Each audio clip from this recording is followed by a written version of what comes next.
Connaissez-vous les Paniers de l'Amitié, cette association installée aux 16 rue des Grandes Teppes au CAPS? Non?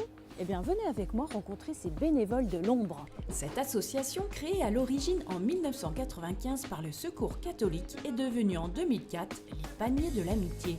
Tenue par une poignée de bénévoles fidèles, le but de cette association est de venir en aide aux personnes en difficulté financière de la commune déléguée de Sénou.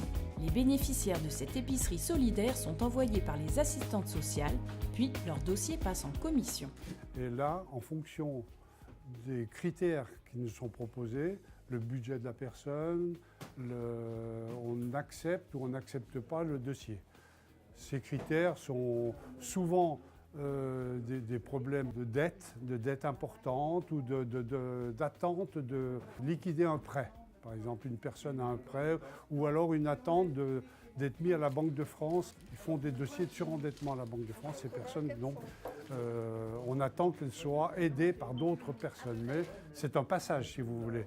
Alors, on les prend pour, au départ, 3 mois.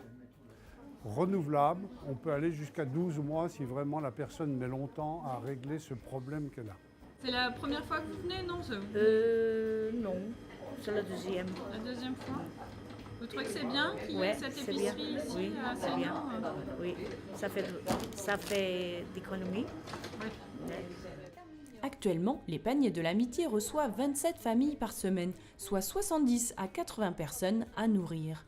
Pour remplir les rayons de leur épicerie, un partenaire est essentiel, la Banque alimentaire. Tous les lundis matins, la Banque alimentaire, elle, fait la ramasse, qu'on appelle la ramasse, c'est-à-dire elle va dans les supermarchés et elle ramasse les produits en date limite de péremption. Tous ces produits sont ramassés vraiment à la dernière limite, 48 heures avant en général. Et nous, ce matin, ils nous ont livré une partie de ces produits qui allaient être normalement jetés à la poubelle. Mais pour ne pas les jeter, nous les ont donnés. Alors ils sont plus ou moins en état. On les trie, on garde que ce qui est valable et puis mangeable. Donc ces produits, on va les distribuer à nos bénéficiaires. On va les distribuer cet après-midi. Les produits non périssables, eux, sont commandés par Internet à la Banque alimentaire. Ainsi, les Paniers de l'Amitié peuvent gérer ses stocks chaque semaine. Il faut savoir que les produits sont vendus à 30% du prix du marché. L'association reçoit une subvention de Sénou Communes Déléguées et du conseil départemental afin de pouvoir acheter une partie des produits. Pour faire tourner cette épicerie, il y a les hommes de l'ombre le matin qui déchargent le camion, font le tri et remplissent les étagères, et les femmes l'après-midi qui reçoivent et conseillent les bénéficiaires. Nombreux sont bénévoles depuis de nombreuses années, comme Marie-Claude, bénévole depuis 10 ans. Parce que moi, j'ai été en difficulté.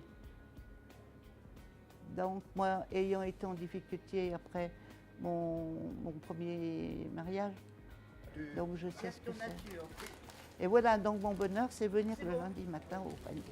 Donc, je viens pour 8h30. Et puis, bon, après, on a quand même la banque qui arrive. Après, bon, chaque personne a un peu le travail. Avec la fusion, les épiceries solidaires des 6 communes risquent de voir leur organisation évoluer dans les 2 prochaines années. En attendant, bravo aux 16 bénévoles qui font tourner cette association sociale. Ils peuvent être fiers de leur engagement pour les autres. Une belle leçon de solidarité.